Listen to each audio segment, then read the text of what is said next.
darkness, where your deepest fears come to life. This is Andera. Subscribe if you dare. स्वागत है अंधेरा में, जहां हम आपको सुनाते हैं वो कहानियां जो अंधेरे में छुपी होती हैं। अगर आप पहली बार आए हैं तो चैनल को लाइक, शेयर और सब्सक्राइब जरूर करें। इतना रोते क्यों हो? रुको, मैं तुम्हारी स्माइल ठीक कर देता हूं। वो आवाज इतनी धीमी थी कि जैसे किसी जंग लगे लोहे के अंदर से निकल रही हो, ठंडी, बेजान और फिर भी किसी अजीब भूख से भरी हुई। अंधेरे में सिर्फ दो चीजें दिख रही थीं, लाल चमकती आंखें और एक टेढ़ी, अस्वाभाविक मुस्कान। ओडिशा के उस सड़े गले इंडस्ट्रियल टाउन में रात हमेशा कुछ ज्यादा ही भारी लगती थी। हवा में लोहे की जंग, जलते कोयले और पसीने की गंध घुली रहती थी। फैक्ट्रियों की चिमनियां दिन रात काला धुआं उगलती रहती और वो धुआं जैसे लोगों की रूह तक में उतर जाता था। राघव उसी धुएं का हिस्सा बन चुका था। उसकी त्वचा पर जमी कालिख जैसे उसकी पहचान बन गई थी। वो चलता तो लगता जैसे कोई इंसान नहीं, बल्कि राख से बना कोई भूत सड़कों पर भटक रहा हो। उसकी आंखों के नीचे गहरे गड्ढे थे और होंठ हमेशा सूखे हुए, जैसे मुस्कुराना उसने सालों पहले भूल चुका हो। उसका घर, अगर उसे घर कहा जा सके, एक तंग सीलन भरा कमरा था जिसकी दीवारों पर नमी के काले धब्बे उभर आए थे। छत से पानी टपकता रहता और फर्श पर हमेशा गंदगी और बदबू फैली रहती। लेकिन उस कमरे की सबसे घुटन भरी चीज थी उसकी पत्नी। वो औरत जड़ थी। उसकी आवाज हर वक्त ताने मारती रहती, कुत्ते से भी बदतर हालत है तेरी, मर्द कहलाने लायक नहीं है तू।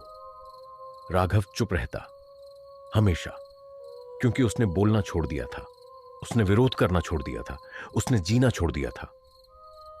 दिन में फैक्ट्री में काम करता, जहां लोहे के भारी भारी हथौड़ों की ठक ठक ठड़ की आवाज उसके दिमाग को चीर देती और रात को घर लौटकर वही आवाज उसकी पत्नी की जुबान से सुनाई देती, ठक ठक ठक, जैसे हर वार उसकी आत्मा पर पड़ रहा हो। मोहल्ले के गुंडे उसे देखते ही हंसते, अरे देखो ये आ गया हमारा जोकर। वो उसे धक्का देते, उसका मजाक उड़ाते और राघव बस चुपचाप सब सहता रहता। उसकी आंखों में आंसू होते, लेकिन वो रोता नहीं था, क्योंकि उसे पता था रोने से कुछ नहीं बदलता। फिर एक दिन सब कुछ बदल गया। शहर के बाहर एक सर्कस आया था, जंग लगे ट्रकों और फटे पुराने टेंट्स के साथ। किसी ने उसे बताया, काम चाहिए वहां जा, जोकर की जगह खाली है। राघव वहां गया। पहली बार उसने आईने में खुद को अलग देखा। सफेद मेकअप, लाल नकली मुस्कान, काली आंखों के घेरे। लोग हंस रहे थे, लेकिन इस बार वो हंसी उस पर नहीं थी। वो मंच पर खड़ा था और लोग उसे देखकर खुश हो रहे थे। उस रात उसने पहली बार हल्की सी मुस्कान महसूस की, लेकिन वो मुस्कान नकली थी और धीरे धीरे वो नकली चीज असली बनने लगी। दिन बीतते गए, मेकअप उसकी त्वचा में समाने लगा। वो उसे धोता, रगड़ता, लेकिन सफेद रंग उतरता नहीं था। लाल मुस्कान जैसे उसकी त्वचा में चिपक गई थी। आईने में अब उसे अपना चेहरा नहीं दिखता था, बस एक जोकर, एक डरावना टेढ़ा मेढ़ा जोकर। उसकी पत्नी ने जब उसे उस रूप में देखा तो हंसी, अब तो सच में जोकर बन गया है तू, साला पागल। उस रात कुछ टूट गया। कमरे में अंधेरा था। बाहर फैक्ट्री की चिमनियां अभी भी धुआं उगल रही थी। राघव धीरे धीरे खड़ा हुआ। उसके हाथ में फैक्ट्री का भारी लोहे का हथौड़ा था। ठड़, उसने उसे फर्श पर गिराया, फिर उठाया। उसकी पत्नी अब भी चिल्ला रही थी, क्या देख रहा है ऐसे, मार देगा क्या? इतना रोते क्यों हो? रुको, मैं तुम्हारी स्माइल ठीक कर देता हूं। वही फुसफुसाहट और फिर ठड़, हथौड़ा उसके चेहरे पर गिरा। हड्डियां टूटी, खून उछला, दीवारों पर छींटे पड़े, लेकिन राघव हंस रहा था। वो सच में हंस रहा था। पहली बार उसकी सांसें तेज हो गईं, आंखें चमक उठीं। ठड़ ठड़ ठड़, हर वार के साथ खून की गंध और गहरी होती गई। लोहे और खून की मिलीजुली बदबू कमरे में भर गई और फिर सन्नाटा, भयानक सन्नाटा। राघव ने सिर उठाया। उसकी लाल मुस्कान और चौड़ी हो गई थी। उस रात राघव मर गया और कुछ और जन्मा। आधी रात के बाद इंडस्ट्रियल टाउन की गलियां खाली थीं। सिर्फ दूर कहीं मशीनों की धीमी आवाज आ रही थी। फिर कदमों की आहट, थक थक। एक एक कदम के साथ लोहे के हथौड़े की आवाज गूंज रही थी। पहला शिकार, वो गुंडा जिसने उसे सालों तक चढ़ाया था, वो नशे में लड़खड़ाता हुआ आ रहा था। कौन है बे? इतना रोते क्यों हो? रुको, मैं तुम्हारी स्माइल ठीक कर देता हूं। और फिर थर्ड, उसका सिर जैसे फट गया, खून सड़क पर फैल गया। लेकिन राघव रुका नहीं, वो चलता गया। गली गली, सड़क सड़क, हर जगह वही आवाज, ठड़ ठड़ ठड़। हड्डियां टूटती, खोपड़ियां चटकती, चीखें उठती और फिर अचानक सब शांत हो जाता। फैक्ट्री के मजदूर, चौकीदार, राह चलते लोग, कोई नहीं बचा। उसकी चाल तेज होती गई, उसकी हंसी और ऊंची। रात भर वो मौत बनकर घूमता रहा। 30 से ज्यादा लाशें सड़कों पर बिखरी थीं। सुबह होने से पहले वो शहर के बाहर पहुंचा। एक बड़ा बंगला, उसका सबसे बड़ा दुश्मन वहीं रहता था। वो आदमी जिसने उसे नौकरी से निकाला था, जिसने सबके सामने उसे अपमानित किया था। राघव ने घंटी बजाई। ट्रिंग ट्रिंग, दरवाजा खुला। आदमी ने जैसे ही उसे देखा, उसकी आंखें डर से फैल गईं। तू? राघव झुका, उसके कान के पास फुसफुसाया, इतना रोते क्यों हो? रुको, मैं तुम्हारी स्माइल ठीक कर देता हूं। और फिर ठड़, एक ही बार, खोपड़ी चूर, दीवारों पर खून के छींटे। राघव ने सिर उठाया और आसमान की तरफ देखा। जंगल की तरफ जाने वाली सड़क अंधेरे में खो रही थी। वो उसी तरफ चल पड़ा। जंगल गहरे, सन्नाटे से भरे, हवा में अजीब सी ठंडक थी। तभी तेज हेडलाइट्स, एक कार तेजी से उसकी तरफ आ रही थी। ड्राइवर को कुछ समझ नहीं आया। धड़ाम! राघव हवा में उछला, सड़क पर गिरा। उसका शरीर बुरी तरह टूट चुका था, खून बह रहा था। ड्राइवर कांपते हुए बाहर निकला। उसने रात धीरे धीरे उस औद्योगिक शहर को फिर से निगल रही थी। दिन में जो कुछ हुआ था वो अब सिर्फ खबरों और अफवाहों में रह गया था। पुलिस की गाड़ियां लौट चुकी थीं, खून के धब्बों पर धूल जमने लगी थी और लोग अपने दरवाजे बंद कर चुके थे, जैसे सब कुछ खत्म हो गया हो। लेकिन कुछ चीजें इतनी आसानी से खत्म नहीं होती। 2 दिन पहले जिस ड्राइवर को हीरो कहा जा रहा था, वही अब उस सुनसान जंगल वाले रास्ते पर अकेला गाड़ी चला रहा था। उसके हाथ स्टीयरिंग पर थे, लेकिन उंगलियां हल्की हल्की कांप रही थीं। रेडियो बंद था। उसे शोर से डर लगने लगा था, उसे खामोशी से भी। हेडलाइट्स अंधेरे को चीर रही थी, लेकिन वो रोशनी जितनी आगे बढ़ती, अंधेरा उतना ही गहरा लगता। सड़क के दोनों तरफ घने पेड़ खड़े थे, चुप, बिल्कुल चुप, जैसे किसी चीज का इंतजार कर रहे हो। ड्राइवर ने गाड़ी की स्पीड बढ़ाई। बस निकल जाऊं यहां से, उसने खुद से बुदबुदाया। तभी एक अजीब सी आवाज आई, थक। उसने ब्रेक हल्का सा दबाया। दिल की धड़कन अचानक तेज हो गई। थक थक, जैसे कहीं लोहे पर कुछ मारा जा रहा हो।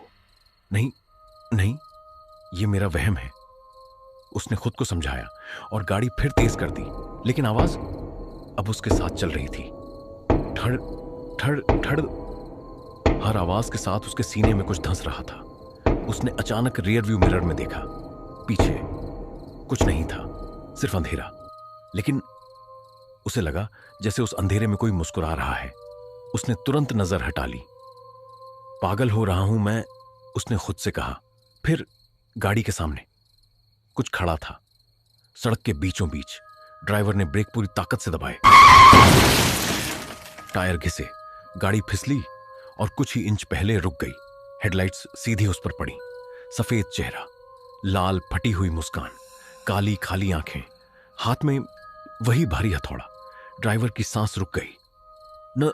नहीं, तू मर चुका है। उसके होंठ कांप रहे थे। राघव धीरे धीरे आगे बढ़ा, हर कदम के साथ थक। हथौड़ा जमीन से टकरा रहा था। थक। उसकी चाल में कोई जल्दी नहीं थी, कोई गुस्सा नहीं था, बस एक ठंडी भयानक शांति। ड्राइवर ने दरवाजा खोलने की कोशिश की, लेकिन हाथ जैसे जम गए थे। राघव अब बिल्कुल सामने था। उसकी मुस्कान अब और चौड़ी हो चुकी थी, जैसे चेहरे की चमड़ी खींचकर फटने वाली हो। वो झुका और ड्राइवर की खिड़की के पास आकर रुका। उसकी सांस कांच पर धुंध छोड़ रही थी और फिर वही आवाज, धीमी टूटी हुई, लेकिन अब और भी गहरी। इतना रोते क्यों हो? रुको, मैं तुम्हारी स्माइल ठीक कर देता हूं। ड्राइवर चीखना चाहता था, लेकिन आवाज नहीं निकली। उसने अचानक गाड़ी स्टार्ट की। एक आखिरी कोशिश। इंजन गरजा, लेकिन गाड़ी हिली नहीं, जैसे किसी ने उसे पकड़ रखा हो। राघव ने धीरे से अपना हथौड़ा उठाया। उसकी आंखों में अब एक अजीब सी चमक थी, जैसे वो इस पल का इंतजार कर रहा था। ठड! पहला वार विंडशील्ड पर पड़ा। कांच जाल की तरह टूट गया। ड्राइवर के चेहरे पर कांच के टुकड़े चुभ गए। उसकी चीख जंगल में गूंज उठी, लेकिन तुरंत निगल ली गई। दूसरा वार। ठड! कांच पूरी तरह टूट गया। राघव ने हाथ अंदर डाला और ड्राइवर की कॉलर पकड़ ली। उसकी पकड़ बर्फ जैसी ठंडी थी। ड्राइवर की आंखों से आंसू बहने लगे। मुझे छोड़ दे प्लीज, मैंने कुछ नहीं किया। राघव ने सिर टेढ़ा किया, जैसे वो ये शब्द समझने की कोशिश कर रहा हो। फिर वो हल्का सा हंसा, एक टूटी हुई, घुटी हुई हंसी। रोते क्यों हो? उसने फिर फुसफुसाया। मैं हूं ना तुम्हारी स्माइल ठीक करने के लिए। और फिर ठड़! हथौड़ा सीधा उसके चेहरे पर गिरा। हड्डियों के टूटने की आवाज, खून के छींटे, और फिर सन्नाटा। गहरा, भारी, दम घोंट देने वाला सन्नाटा। कुछ मिनट बाद सड़क फिर से खाली थी। गाड़ी वहीं खड़ी थी। उसके अंदर सिर्फ एक बेजान शरीर, लेकिन राघव गायब था, जैसे वो कभी था ही नहीं। सिर्फ जमीन पर खून के कुछ ताजा निशान, और दूर जंगल के अंदर ठक ठक ठड़! आवाज धीरे धीरे दूर होती गई। उस रात के बाद उस रास्ते का नाम बदल गया। लोग उसे मुस्कुराता मोड़ कहने लगे। कोई वहां रात में नहीं जाता।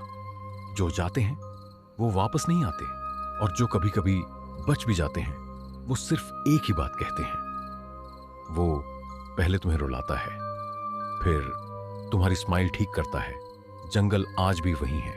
फैक्ट्रियों का धुआं आज भी आसमान को काला करता है। लेकिन अब उस अंधेरे में कुछ और भी है। कुछ जो इंसान नहीं है, कुछ जो मरकर भी जिंदा है। अगर कभी उस रास्ते से गुजरना पड़े और अचानक हवा में जंग और खून की गंध आने लगे, तो रुकना मत, पीछे मुड़कर देखना मत, क्योंकि अगर तुमने देखा तो शायद तुम भी सुनोगे। इतना रोते क्यों हो? रुको, मैं तुम्हारी स्माइल ठीक कर देता हूं। और